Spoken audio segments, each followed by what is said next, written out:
Good evening, everyone, and welcome to tonight's APM webinar, NEC and Risk Allocation and Management.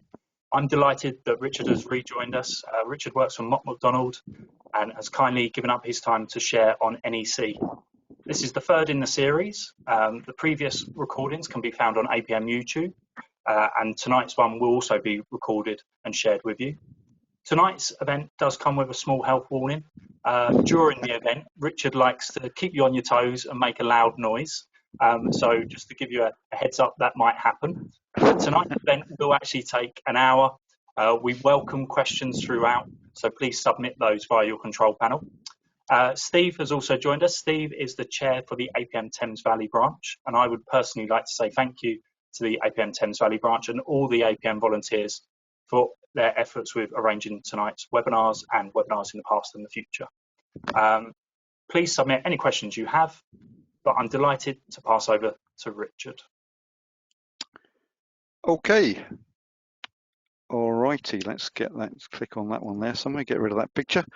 Okay, well, once again, good evening, everybody. Thanks for joining us on a whatever night it is, a Thursday night. So yeah, session today is specifically about NEC and risk.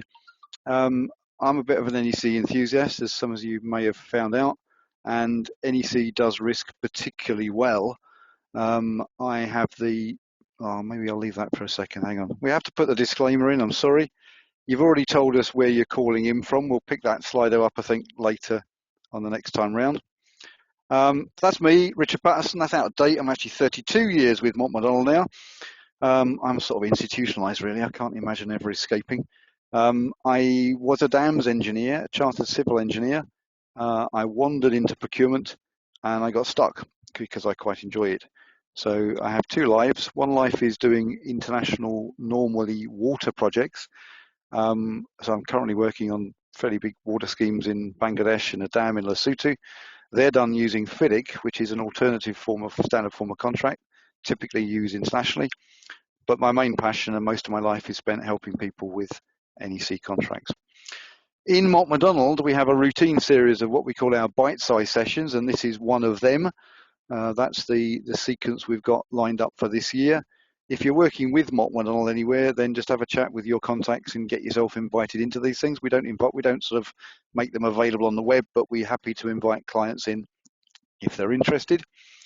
And as Rob has said, this is the third out of 6 that we've got lined up for you this second half of this year on NEC. So we're going to go on to some compensation events, supervisor, and a 1-hour session on the key changes from NEC 3 to NEC4. They're coming later. Okay, so for tonight, what I want you to do at the end of the day is to understand better how NEC does project risk management, understand how NEC uses and allocates risk, and then most importantly, to understand the relationship between the NEC's risk register and what you might have in the background as a project risk register, which is good practice for doing procurement and for doing projects. We'll talk about those as we go through. Like we said, Robert said, please fire in questions as we go along the line. Makes the life much more interesting. And so we'll go back to the Slido now and get you to fill in. Hopefully you'll sign up on the Slido and you can tell us roughly what industry you work in. NEC, just by way of background, used to be called the New Engineering Contract. I was a small part of the team that moved from NEC 3 to NEC 4, and I actually wanted it to be rebranded as the project contract, because there's very little about NEC which is specific about engineering. It's just something to get a job done, a project done. Anyway, I was outvoted, so we stick with what it is. It's still called the NEC. You're not allowed to call it New Engineering Contract anymore. You get shot if you call it that, because it's not. It's rebranded just as NEC. But most of what we're talking about today is about the engineering construction contract, but the principles apply to most of the other NEC contracts in the family. So looking at what you're talking, most of you are into some sort of construction related stuff. Interesting there, I've got oil and gas, I've got engineering automobile. Those are on the edge. Oil and gas, absolutely no reason why it shouldn't be used more in oil and gas. And I'm very keen that you guys are listening tonight. Hopefully you'll go away to your to your team and say, hang on, let's have another look at this NEC thing.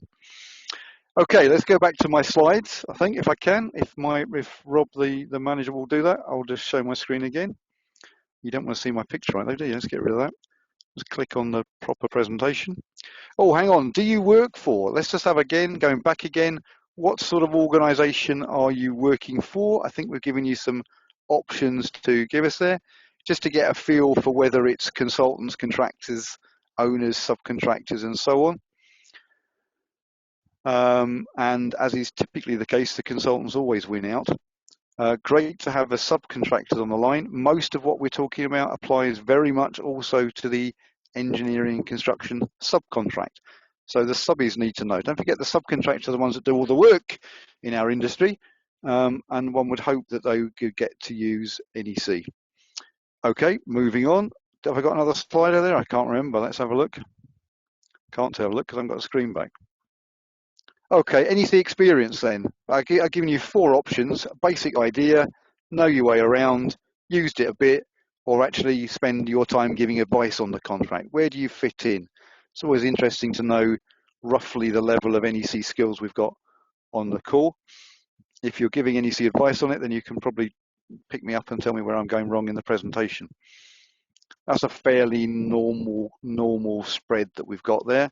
So for quite a lot of you, this is all going to be, if you just got only a basic idea, a lot of this is getting quite detailed. It will be quite new to you, and hopefully it will help you understand NEC a bit better. Is that the end of the slide, or have we got one more? I can't remember. I'm sorry, I've forgotten. No, coming back to me. That's good. Okay, so if you Google risk management, you might get something like this: a process to identify, evaluate, avoid, mitigate, allocate. Hang on, that's what contracts do. Allocate, control, and manage both risks and opportunities. I don't know whether that's a British standard definition. I've got no idea, but it's a good standard starting point for what we might think about in risk management. So as a starting point, NEC, as we'll see, is a family of contract documents. The presentation here is mainly talking about the big one, the engineering construction contract, as an example for that. And as I just said, NEC is very good at risk, and ultimately, as we'll see, for a particular event, if it's a compensation event, the contractor can get more time and money. If they can't, they can't. So risk allocation for specific events is very, very clear. We've got a process called early warning in all of the NEC contracts. If anybody here has got a relationship of any type whatsoever with a wife or a girlfriend or whatever, husband or whatever, partner of any sort, I certainly recommend the early warning process. This is where you put your hand up and say, I think we should have a chat. NEC builds that into the contract formally with consequences, as we'll see later. So plan tonight, pre-contract first and then post-contract. I'll get a move on because there's a lot to get through. So you might, on your project today, out there in the real world, you might have something that you call a project risk register. Now, if that's the case, you might have these sort of columns on it: likelihood, impact, time and cost, owner, cost, risk, allowance. Is there any allowance in the contract amount? Now, I'm showing that because if it's a contractor's risk, then there will be a contractor's cost risk allowance in that price. On the other hand, if it's a client risk, then that won't be included in your price, but you as a client will have to keep some money back just in case that happens. Let's just click that out of the way. I'm hoping you can't see that. Move that one that way. Let's do that one. Go there. Sorry, I didn't want to do that. Right, move on. So you've probably got an expiry date for your risks. You might have the positive stuff. What are we going to do to try and mitigate the risk? And examples of risks here, I've got inundation, excessive wind speed, protest, unforeseen ground. Okay, the important thing, guys, this is helping you to set up your contract, but this document is not, repeat, not in your contract. And for reasons which will become clear as we go through here, don't let this document go anywhere near your contract. But it's a good tool to help us think about risk as we develop the project and as we start thinking about putting together contracts to get something done, we need to be thinking about risk. This gives a tool to do it.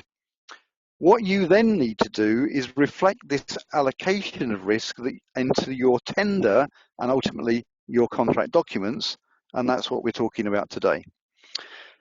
To start with, NEC, I've already told you, is a family.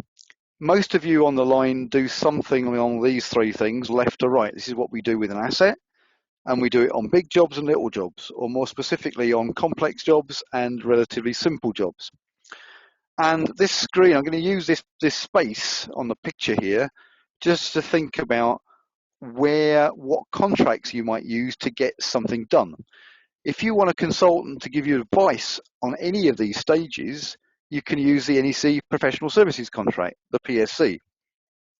If you want a construction contract and you want to actually build something, you're going to use the Engineering and Construction Contract, the ECC.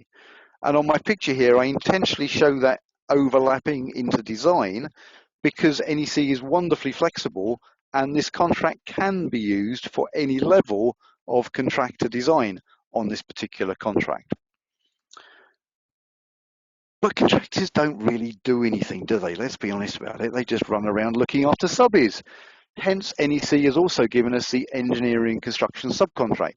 And this is almost word for word the same document as the ECC. The only difference is that all of the management of the contract is done directly by the contractor, who is also ultimately the client for the subcontractor. But this contract, these two contracts here are quite hard, quite complex. If you want something a lot simpler and more straightforward, you can use the Engineering Construction Short Contract. And guess what? There's a subcontract version. There's a term service contract. When you want to provide a physical service for somebody, you need a contract, but it's not a project, it's a service. Guess what? There's a little version. And there's a framework contract when you want a system to allow you to let separate call-off contracts as you go through the period of the framework. There's an adjudicator's contract, there's a supply contract. My gist is we've covered it. NEC has got a contract to help you do something and ultimately to help you allocate the risk, which is what we're talking about tonight, in the way that you want to do.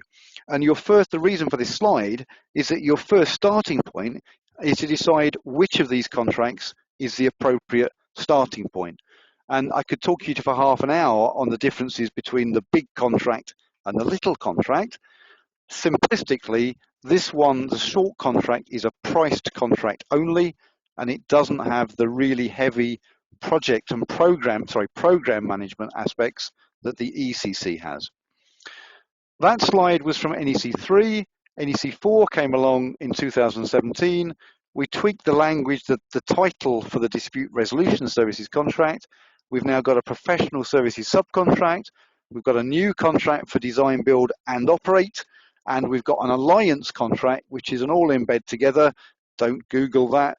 An all-embed together, we all sign up to the same performance requirements under an Alliance. The Alliance is a new baby, really. And on big infrastructure contracts, that's starting to get used. In that case, of course, we are very, very and overtly sharing the risk between the Alliance partners and the client. That's the high level stuff. Which contract? Oh, hang on, there's more. Sorry, there's more. If you're into facilities management, we got a new contract turned out just this year. So having decided you've got a project, and if you decide you're going to use the engineering construction contract, that's the big one, then you've confronted with 6 different options about how you want to go about paying for your work. Now you've got priced contract, which is effectively a lump sum contract, a bill of quantities contract, which is a remeasurement contract, target contracts, completely reimbursable contract, and a management contract. And this language, this ABC language, is used also in the professional services contract and in the term service contract. But you can see from this slide that you've only got options A, C, and E in those other 2 standard forms of contract. The ECC, Engineering Construction Contract, has the 6 different payment options. And I like this simple slide to try and get across to you who's taking the risk with these options. Here, we're not talking about individual risk. We're not talking about the risk of ground conditions. We're just talking about the risk of sort of getting things done. So I like to break it down into these two simple columns. Who's taking the risk of the quantities in the job and who's taking the efficiency risk on the job. So with a lump sum contract, both of those are very clearly with the contractor. In contrast, if you as a client, or the employer as they were called in NEC 3, if you choose a quantities contract, an option B contract, then you take the risk of how much work is in the job and you pay the contractor for the actual quantities that get done. So on that contract, the client puts together the bill of quantities and the contractor gives you a price for those items. Therefore, they take what I call the efficiency risk for getting those items done for that price, but it's the client that takes the risk of the actual amount, the quantities of the works. For a target contract, both the quantity risk and the efficiency risk are shared. This is radical. We're all used to, I was brought up with a priced world, options A and option B. In fact, when I was doing contracts for the start, when I was those 32 years ago with MacDonald, the only way we ever built anything was with a reimbursable, what is now an option B type contract. Now the world has changed. We have shared risk allocation with a target contract, and effectively, because we give the contractor a pain or a gain, so they pay a pain if they spend more than they promised, they get a gain if they spend less than they promised, we're effectively sharing the efficiency risk. And a risk of going off on tangents, the big benefit for option C is that suddenly the client cares how much it's costing. So suddenly the client has a direct commercial incentive to collaborate. And you must have been blind if you haven't noticed the world is trying to seek better collaboration in contracts. And option C with ECC is a really big move towards that. Option D is horrible.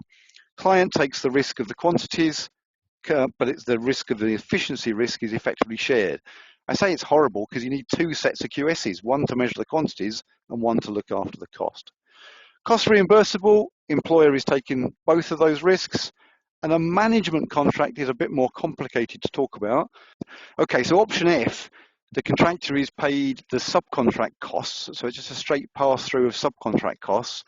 There is a little way of the contractor getting paid for prices for the bits that they do themselves, but normally they just have a core team managing the subcontracts. So in terms of the overall risk allocation, it depends on the options used in the subcontracts, and therefore the client usually has something to say about that in setting up the subcontracts. Slideshow, let's go back to the real slide. I've got one little pretty picture here for option C. Some of you will do option C and know what I'm talking about. The basic principle with the target costs of contracts, this is C and D. There's a tendered total of the prices, which is a tendered target effectively. That changes as we go through the job because there might be and there will be compensation events. When we get to the end of the job, we're interested in what the final target was, but all the way through that job, we're not actually paid the prices, we're actually paid the real cost. Price for work done to date is an NEC language, and for option C or D, that is actually defined cost plus fee. So it's something very, very close to the contractor's real cost.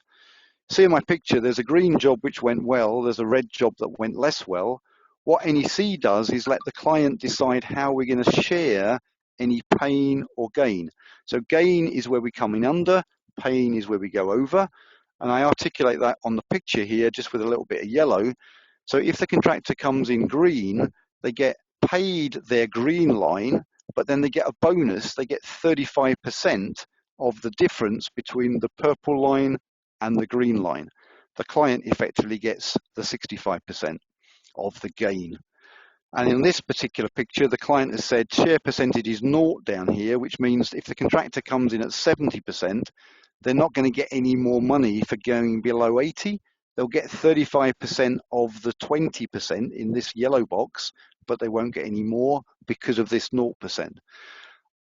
Should have said these share ranges and share percentages are for the definition of the client as when we go out to tender. And you can guess here that if the contractor goes over, they'll get paid the red line, but then they have to pay back 50% of the gap between red and purple.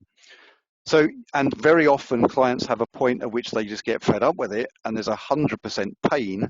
In this case, if we go over 120% of the target, then we go into 100% pain.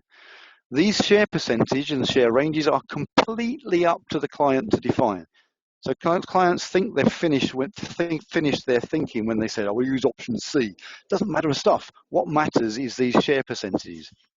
If these share percentages are all close to zero, we've got an almost reimbursable contract. As soon as we end up with these big numbers, particularly in these ranges, we're getting very close or closer to the effect of a lump sum contract. Richard, got a few questions if you want to take some. Keep them coming. Let me have the questions, please. Okay, so what is the main difference between option A and option E with a cap maximum fee? And why would you choose one over the other? Okay, first question, anybody using option E and putting in a ceiling or a cap should be shot and excommunicated from their professional association. That's probably a little bit harsh. Sorry, I shouldn't have said that. But if you want a cap, use option C and have 100% share percentage. If you want a reimbursable contract, leave the flipping thing alone and leave it as option E, please. What's the difference between them? Well, fundamental difference, as per the risk allocation, a reimbursable contract is completely reimbursable. A lump sum contract, option A, has got that cap. So if you look at my picture on screen here, if I had these, if the 35% was naught and the 50 was 100, we would effectively have that idea of a reimbursable contract with a cap, because as soon as you go over the target, you're into pain. That's by far the neatest way of doing that idea of a ceiling type contract. Okay, next question. Brilliant. So we've got one here that says, Richard, would you recommend option C target contract as the best for all parties? Okay, really good question. Again, usual problem as always is how much can you squeeze into an hour? I gave you the good side of option C. The main good thing is it incentivizes the collaboration between the parties. The downside is that you have to pay the contractor their real cost, and therefore they have all the management cost of showing you their real cost. And it is real cost. It's the real cost of Richard Patterson working out there on site with his theodolite or whatever. It's real money. And then the downside of that is that the client is going to have some quantity surveying resource, cost resource, to do a certain level of audit of that cost to make sure that we're paying the right things. So that's the main, there's various other differences, but those are the main pros and cons between A and C. C is a pain because of that monitoring of cost required. In complete contrast, option A, we only pay the contractor when they've completed priced activities, and we give them the lump of money that they put in for a particular activity. So option A, in terms of payment, is wonderfully easy to administer, in contrast with C, which is a real pain. The benefit from C, as I said, is you get that direct commercial incentive to collaborate. Okay.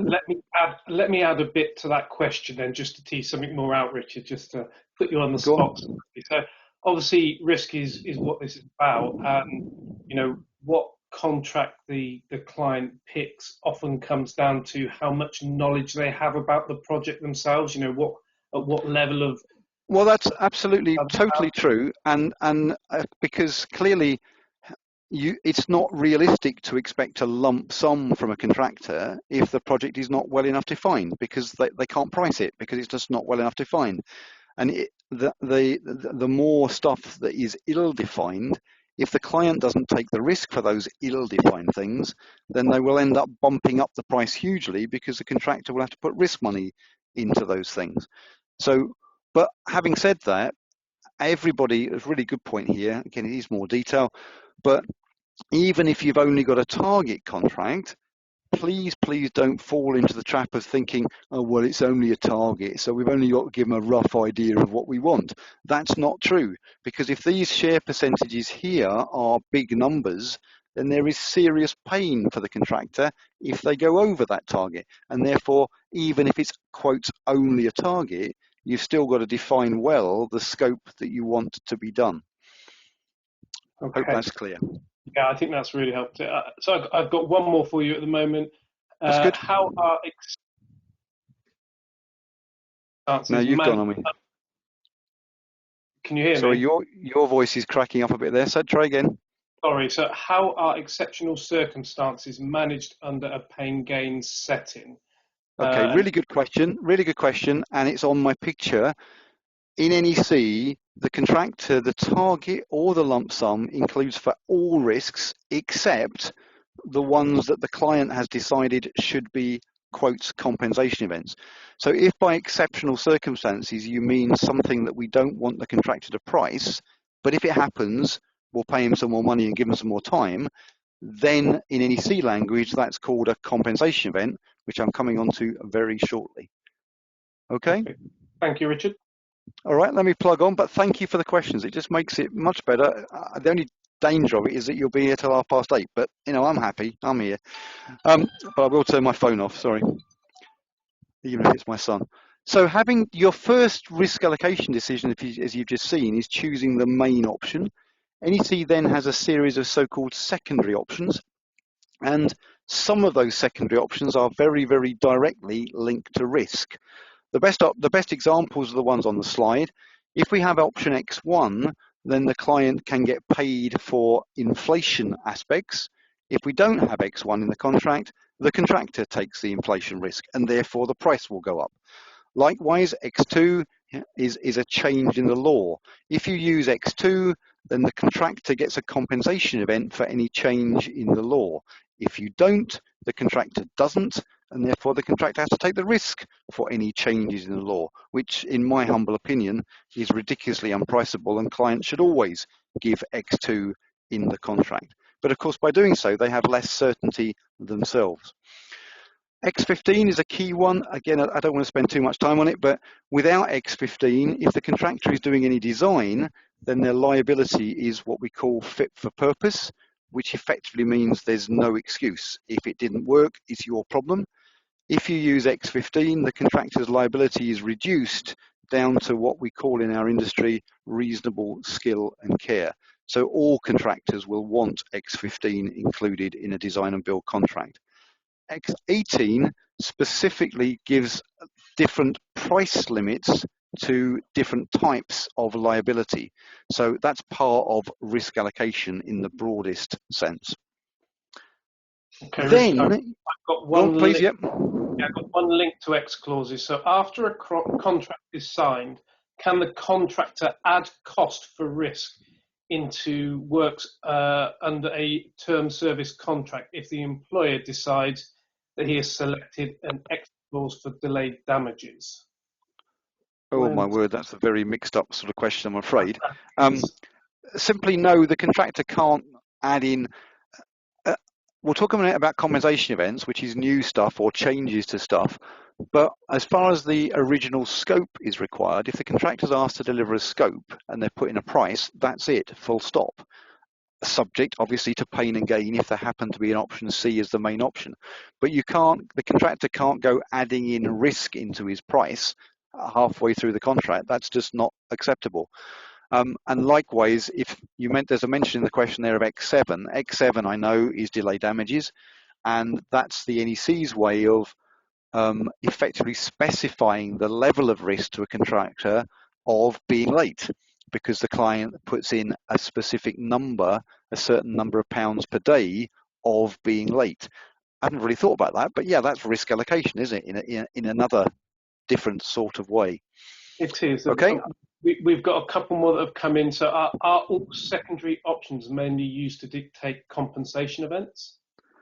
No, good question. No, some of the secondary options, I think probably, you've struck me. I think probably only X2. X2 is very, very simple because it includes the words, if there's a compensation event, then you can have some more money. Let me show you. I've got my screen here. I've probably got the contract. Oh no, I haven't got the contract available. That's very strange. I'm sorry, I assumed I'd have that because I normally have that there. But X2, I'll just show you the words for it because I can do that because we're on screen. NEC e-copies, NEC 4, here's all the contracts because MacDonald pays a fortune so that I can do this for you. Here's all the contract available, just to show you what I'm talking about with these secondary options. Secondary options are just a bunch of words. So if I do just a Control F on X2, it will take you to the place in the contract. Okay, X22, X2, I'll get there in a minute, bear with me. I'll get there eventually. Blah, blah, blah. X21, I shouldn't have done that, should I? X2 was not a good one. There you go. X2, if the client chooses to put the number X2 in the contract, then this sentence becomes included in the contract. And it's very simple. A change in law in the country in which the site is located is a compensation event if it occurs after the contract date. So that's risk allocation because it's adding a compensation event. The client has decided to keep that risk itself and therefore avoid the need for the contractor to have to price that risk. Does that make sense? It's a really good example of how crystal clear NEC is on risk allocation, but you have to understand it. I'm sorry, NEC is plain language, but it's not simple. You do have to have a little bit of training to understand how it works. Let me move on, otherwise we're never going to get through stuff. So then, everything I've done today is all so far is in the general sense of getting the job done, but then we have this word compensation events, and they're effectively events which, if they occur, and if they don't arise from the contractor's fault, then they entitle the contractor to be compensated for the effect of this event on the prices, which is the money, and on any key dates or the completion date. So this is time. So we're effectively compensation events are the only events which give the contractor more time or more money. This is what makes NEC so wonderfully lovely and clear. I was developing some training just last week on a FIDIC contract, and in a FIDIC contract, the events for which you can claim extra are all over the place, and some you get time, some you get cost, some you get profit. NEC, as we'll see, is wonderfully clear. These are the only events under which you're going to get any more time or any more money. Hence, if you don't want the contractor to price and take that risk, you as a client have got to make sure that in your contract, when you go out to tender, it's clear that that event is a compensation event. Who understands the preferred risk allocation on your project? Was it the NEC drafting panel, very bright people, or was it you? The right answer is you, and therefore you might have to tweak and play with that compensation event list. NEC would like to think that the starting point is a quotes fair and sensible, but it's only a starting point. If you want to change it, you're more than at liberty to take out compensation events, or you're more than at liberty to add compensation. It's up to you. How do you want to allocate risk? This is a very, very personal thing for you, and particularly for your specific contract. So I draw this in another picture. I like pictures. That's what you guys do for a living. You might not have seen it in that way, but fundamentally, that's what we all do for a living. We take risks out of jobs for a client and we deliver. When we do that, as we go through that process, so we're gradually doing some more design, we're doing some more surveys, more thinking. We get to a point when we want to award a contract. At that point, we ask the bidder for a total of the prices. There's still risk involved. We haven't got rid of the risk yet. We're just putting a contract together. So on that picture, hopefully it's pretty obvious that anything that's a contractor's risk will be included within the tendered total of the prices. And anything which we don't want in the total of the prices, I've just told you already, hopefully you'll tell me, we need to make those a compensation event. And it's at your job when you put the contract together to make sure the compensation event regime reflects the risk allocation that you wanted. And when I say that you wanted, going back to my very, very early slide, that might be the project risk ledger that you might have knocked up together in a fancy risk allocation, risky meeting with the team. That's fine. That lovely project risk ledger, that's lovely. But when it comes to a contract, you've got to be clear within your compensation event. Now, I've left this one in, maybe I should not have done today, but bear with me. This is where NEC is a little bit complicated in the language. I've just told you that if you want the client to retain a risk, you need to make sure it is a compensation event. Now, in NEC, most of the compensation events are listed in one clause, 60.1, certain other ones in main and secondary options, and we might have additional or deleted ones in option Z. So you need to go and have a look in those specific places here to see whether they are compensation events.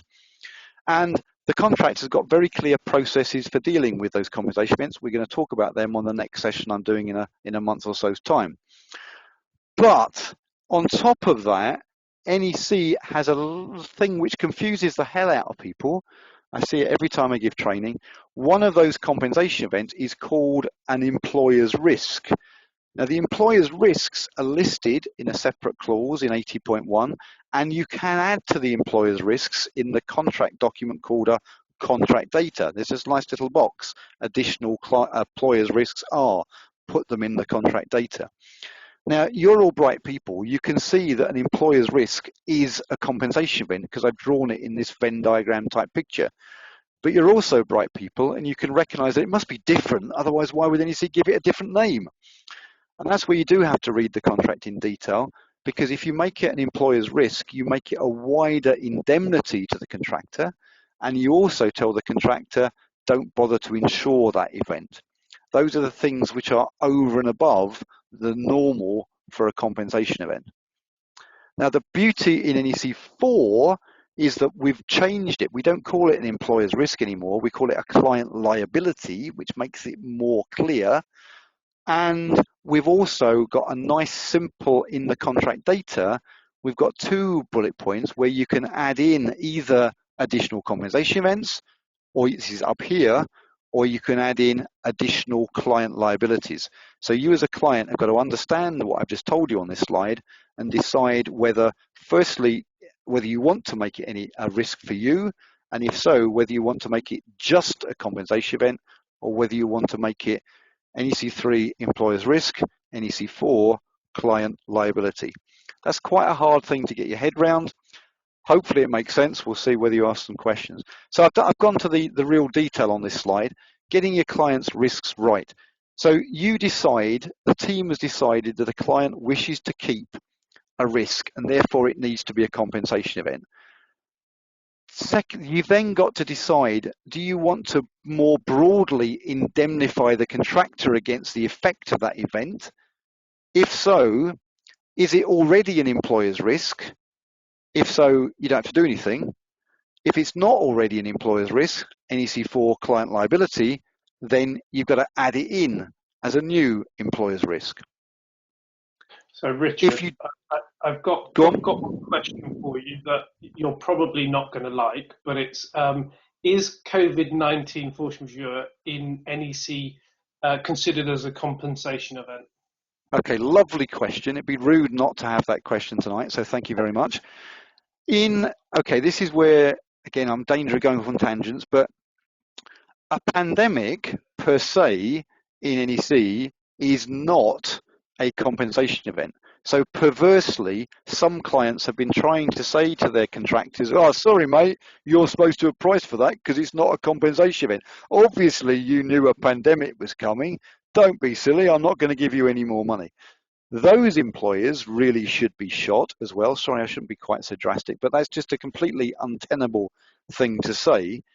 But what NEC does have in its list of compensation events, so I'm just showing you the document. This is what I always do on training. I want you to read the contract because me chatting around slides is not relevant. What you need to see is the words. That 60.1 just says the following are compensation events.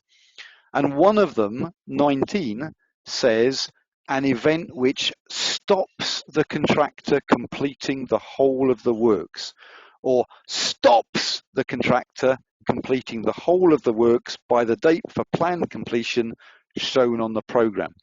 This has been the problem with COVID because very often, so this is the only way the contractor is going to get a compensation event. If they can show that event has stopped them completing the whole of the works. Now the lawyers will tell you, and I will tell you because I'm here, I'm not a lawyer by the way, but the word stop in this sentence means makes impossible. it doesn't mean makes complicated or makes more expensive. So if COVID has actually stopped the contractor completing the works by the date, then tick compensation event, time and money to the contractor. Unfortunately, quite often COVID didn't do that, it just made it more bloody expensive, more complicated and cost money. That's not enough to trigger a compensation event. So while I'm on the subject, any sensible thinking client will recognize that contractors have had to comply with the industry standard guidance for dealing with COVID. Otherwise, they will get sued by their employees for not looking after their people. And therefore, any sensible client will have given an instruction to the contractor to comply with said guidance. That instruction, because that would have been a change in the scope for the contractor, that instruction would have triggered the compensation event process. That is what a lot of sensible clients have been doing with COVID. Sorry, that was a 5-minute prattle on COVID. Doesn't help me get through my slides. Let me carry on. Where was I? From current slide. So what we're saying, nice little picture here. So if you do want this super compensation event and make it an employer's risk, then add it in if it's not already there. Otherwise, no, but you still want to make it a compensation event. So then you as a client have got to look at the list in 60.1. Is this thing already there? If yes, do nothing. If no, you can add it in as a new compensation event. And in NEC3, you've got to do that through option Z. I'm not sure whether my slide is clever enough. No, it's probably, oh, it is. I've got the NEC4 stuff as well. Well done, Richard. I'm amazed myself sometimes. So NEC4, the same principles are there. It's just the nomenclature is different. Remember, we've got a client liability instead of an employer's risk. And also, we can add in additional compensation events as a simple one-liner in the contract data part 1. Quite a lot of information on that slide. I've given you a lot of information again, but I'm hoping it makes sense. Now I need to shout at you to make Robert happy. This has got nothing to do with the risk register, okay? Nothing at all to do with the NEC's risk register. Now the wonderful thing, NEC4, the most wonderful thing about NEC4 is that they renamed the risk register. It's now called the early warning register because it's just a list of early warnings. What a bloody brilliant name. Sorry, shouldn't be swearing on training. What a wonderful name.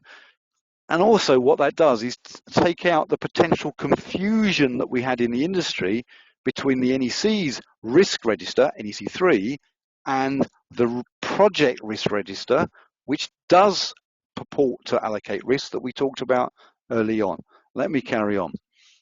So where are these compensation events that we talked about? I think I've already mentioned this. Most of them are in 60.1. Some of them are in options B and D to do with quantities. Some in secondary options I talked about. And we can also put them in as compensation events. We can also hide them away in a subtle sort of way. Sometimes we can effectively set up for compensation events by putting in assumptions in the works information. NEC4 is different. We've got a few more compensation events. As I've already said, we can now easily add them in as additional compensation events in the contract data. NEC4 is a lot better in that respect. Please move to NEC4 and don't keep ticking on with NEC3. It's silly. These are some of the examples of those compensation events. The most obvious one and the one that causes most of the grief is 60.11 because the PM keeps flipping changing their mind. Or quite often, the PM keeps having to correct an ambiguous works information. Every time you do that, you will cause a compensation event. We will give some more time and some more money to the contractor. Be careful there. We don't necessarily give them time or cost. They have to demonstrate, and there's rules for demonstrating the effect of that additional time or cost. Quite a lot of these relate to program type issues. Physical conditions is a specific compensation event. Again, I haven't got time to go into detail, but it's only really if these are physical conditions that couldn't have been anticipated by the contractor based on the information they had at the tender stage. When it comes to weather, we've got a lovely clear definition. It's a 1 in 10 year event for stated so-called weather measurements. clear, defined boundary. If it's less than a 1 in 10 year event, you ain't going to get any more money. If it's worse than a 1 in 10 year event, you are going to get some more time and money. FIDIC, my contract that I work with internationally, still uses the wonderful terminology the contractor can claim for, wait for it, exceptionally adverse weather. What the flipping hell is exceptionally adverse weather? I've got no idea. It's going to take a very expensive lawyer to prove it.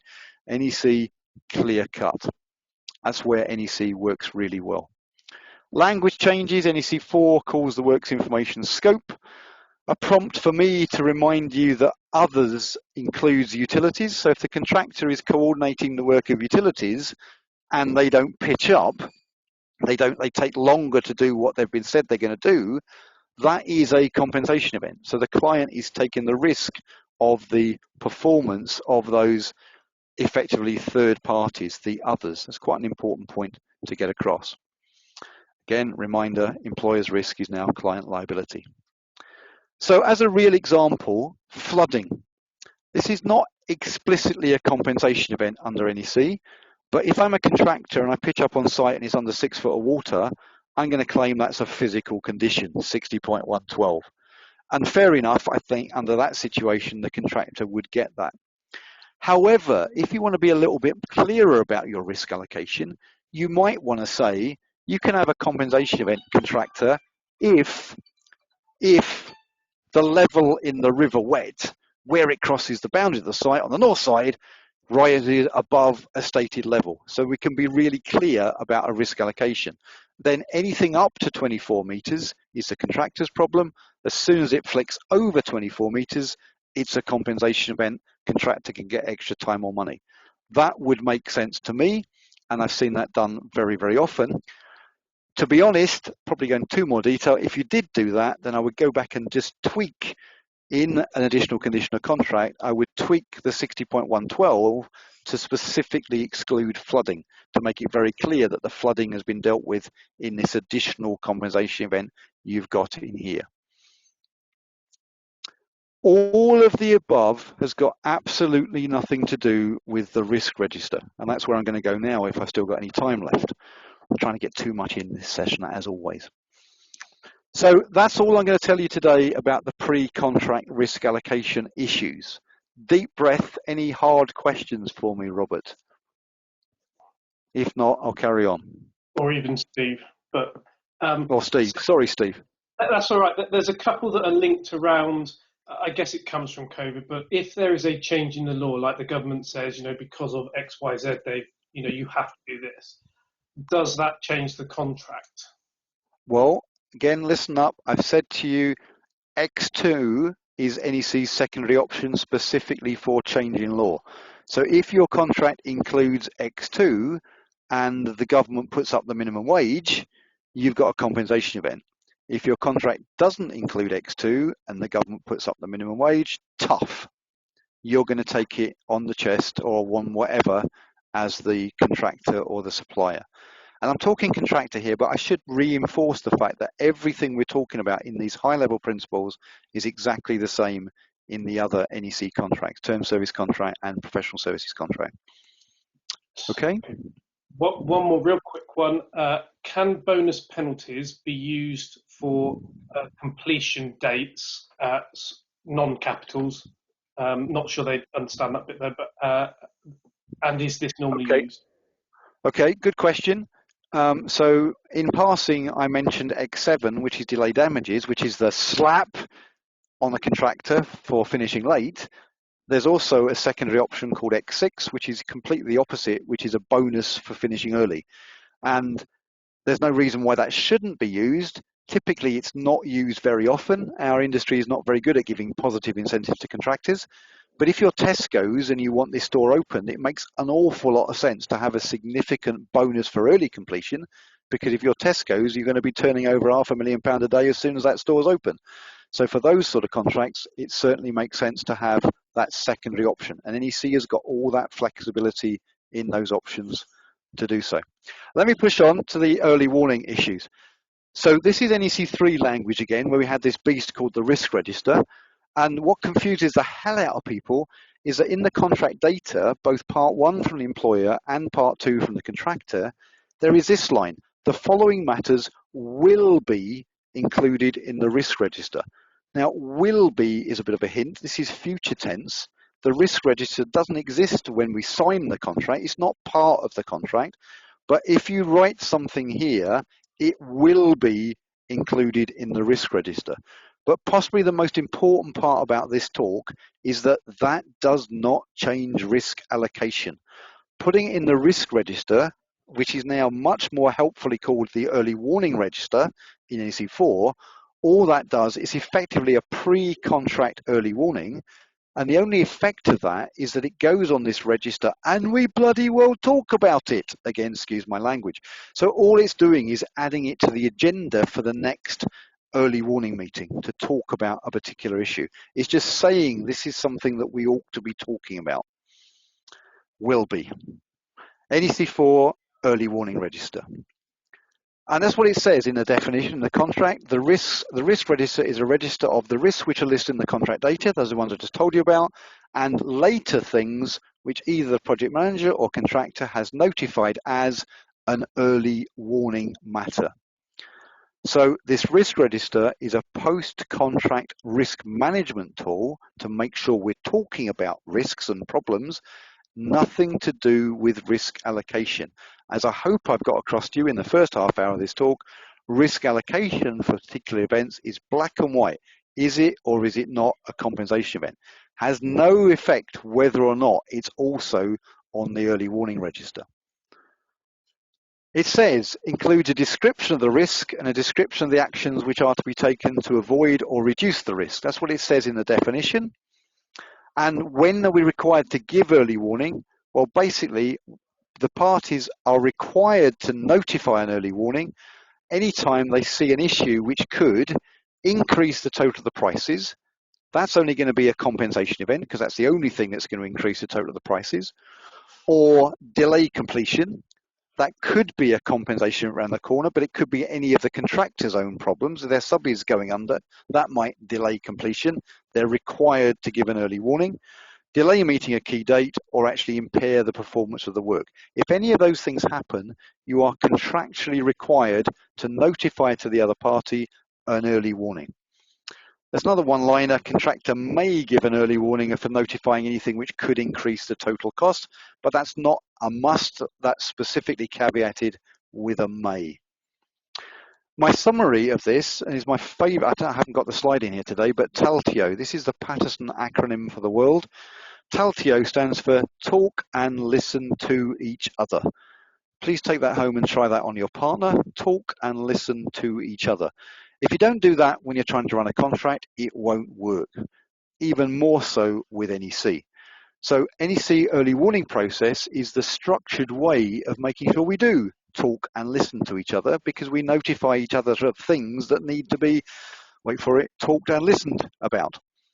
And critically in NEC, if you don't give that early warning, if you're a contractor, beware, because the project manager then has just the right to, but he's required to assess any future compensation event about the same issue is assessed as if you had given the early warning.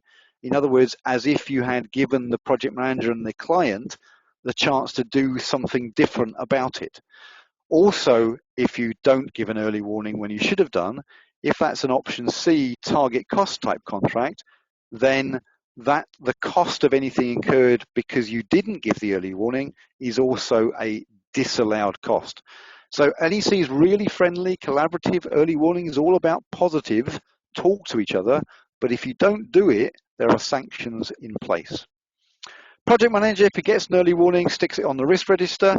We have risk reduction meetings, and this is straight out of the contract where we make and consider proposals to sort things out, and we update the risk register. So this risk register, remember NEC 4 early warning register, is just an ongoing, it forms both the agenda and the minutes for talking about problems on the job. In training, I always say to people, can we try and get people to use this document for an awful lot of what we normally call a thing called a progress meeting? If I ask people on a training course, how much time do we spend in a progress meeting talking about progress? The answer is normally less than 10%. 90% of a progress meeting is talking about problems. If the NEC is being run properly, those problems should already be on the early warning register, and we'll talk about them in the early warning meeting. So Richard, Early warning, yeah, please. The question here is, how are opportunities dealt with, and should the contractor notify? Okay, brilliant question. And again, I should be saying that in my slides as well. NEC's early warning process is criticised by many as being so negative. It's all about risks. It's all about problems. But there's nothing to stop you giving an early warning about anything. I should say notifying an early warning about anything. Positive opportunities as well. But there is no contractual compulsion to do that.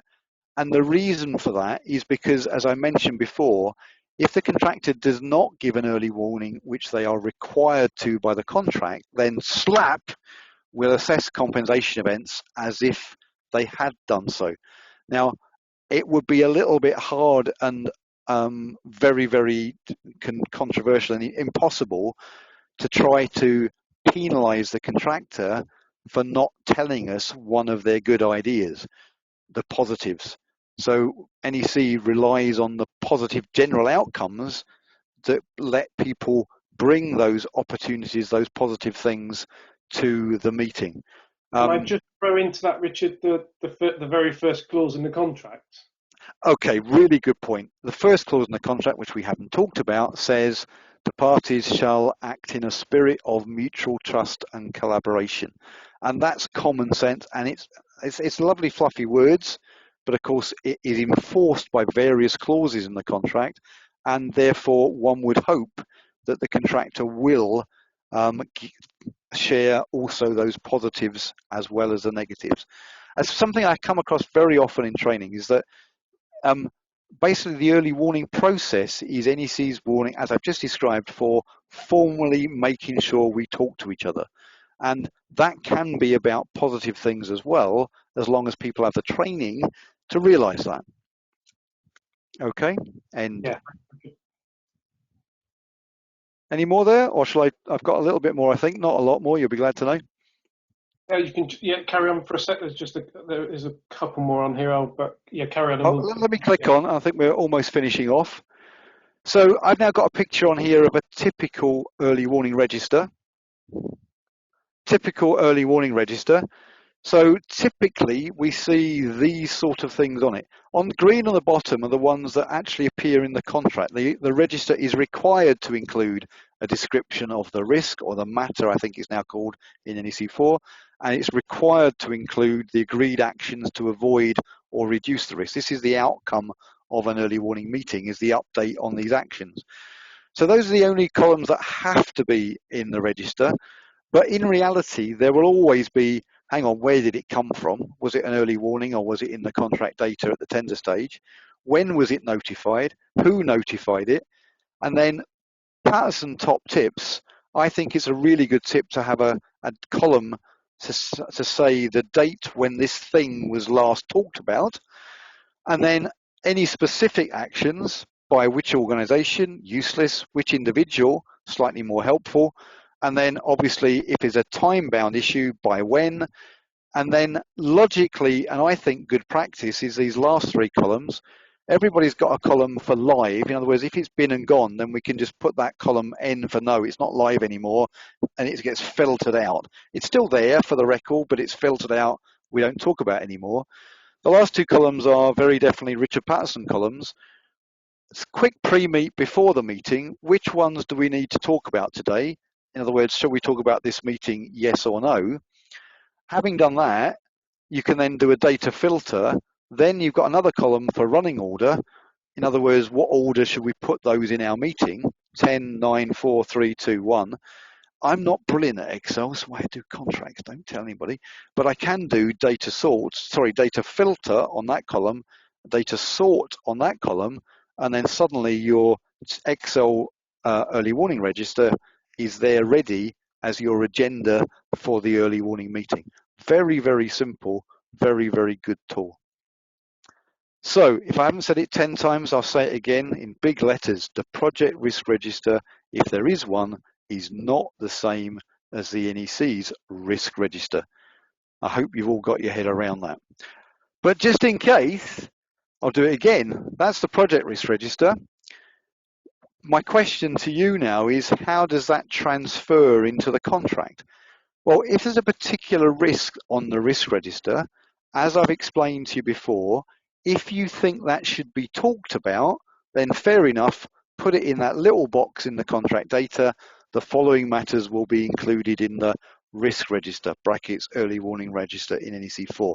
Sorry about the fact that these slides are trying to cover both forms of contract, but I've got people doing NEC 3 and I've got people doing NEC 4. Owner. So if in this project risk register, remember this is not in the contract, but the team has decided that this risk should be owned by the employer, then you've got to go back to my slides earlier to make sure that you make that an additional compensation event or an additional employer's risk, or possibly cover it off as an assumption in the works information.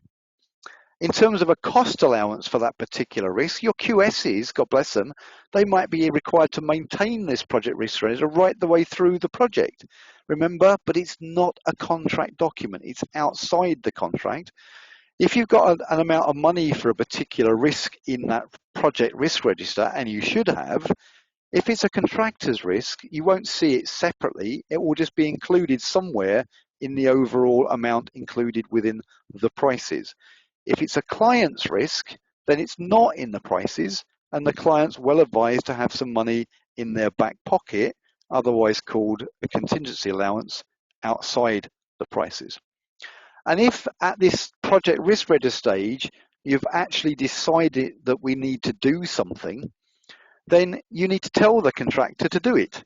So back to my flooding example, if we decided we'll put a little bund around, then if we want to make sure that actually happens, it's a risk management thing, but if we want to make sure it happens, and therefore the contractor prices for it, you've got to write that into the works information. I'm not sure where this is going to jump for NEC 4. Okay, reminder that risk register is now an early warning register and works information is now scope. There's some language changes here. I'm hoping that's not going to confuse you. So that's my attempt to try and show you how the project risk register relates to the other parts of the contract, but I hope I've convinced you. Please don't try to include that project risk register directly in your contract. Every now and again in MacDonald, I find that has been done, to be honest, and it always causes problems. So if you have got these two documents, then some project level risks might actually make it into contract data part 1, and so the project risk. So if you imagine this grid, the black grid on my slide is the project risk register. If you remember, 2 of the columns, description of the risk and actions to avoid it, they are required to be in the NEC's risk register. As we go through the job, every early warning, so that's effectively where we were at tender. As we go through the job, every time there's an early warning, it is required to be added to the NEC's risk register. I'm showing the risk register in here in green. And some of those might actually make it onto your project risk register. Now, I'm not a risk management specialist, but you can see that if you are having to maintain both the risk register and you're also required to maintain the project risk register, it is possible to do that within one spreadsheet with some sensible filtering and filtering basically to make sure you can use that spreadsheet to show either the project register with its own columns or the risk register. It's possible to do that, but my advice to you is do that only if you really do know what you're doing.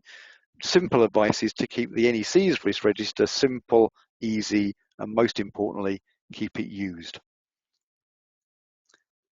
That's my summary of that. The ECC project manager updates the risk register. That person might also be the client's PM, lowercase PM, who manages the project risk register, PRR. As I showed on the previous slide, the risk register has got a subset of the columns of the bigger project risk register. The risk register might have its own rows that aren't worth putting on the project risk register, just a little odd site issue.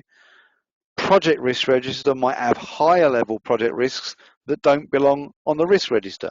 Again, take a little bit of time to go have a look at that and see if that makes sense. Issues with that risk register. If you're on an NEC job where you've got subcontracts also using the engineering and construction subcontract, that will also have a risk register.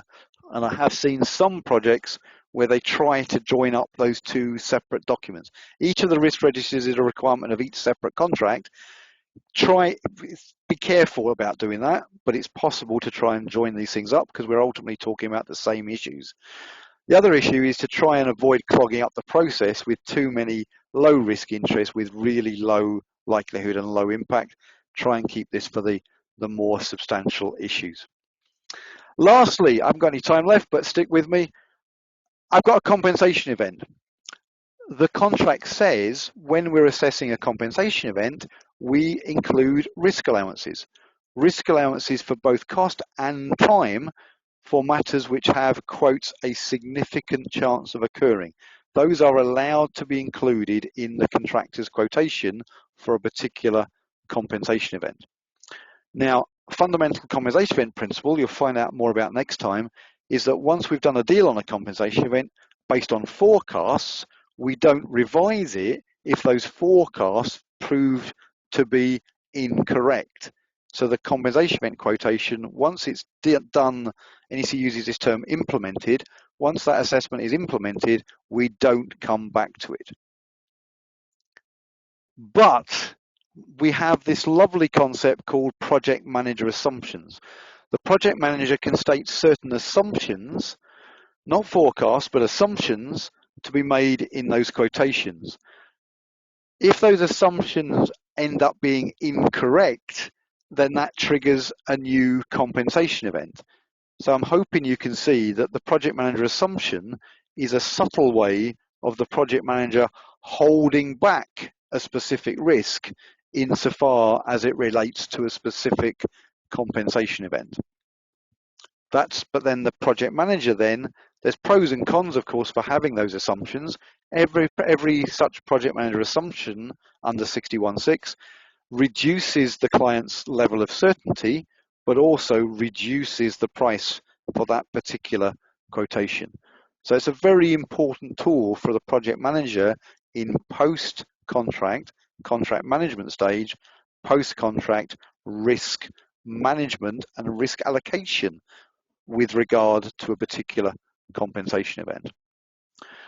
So Richard, I don't know what. Really sorry, I did an early warning about you have 5 minutes left, but I'm going to give you a compensation event about. We're now 10 minutes over. Is there many more? Okay, or? No, I'm done. You're lovely to see. That's my summary slide. That's what I'm trying to say to you. I've taken too long. I do apologise to all of you.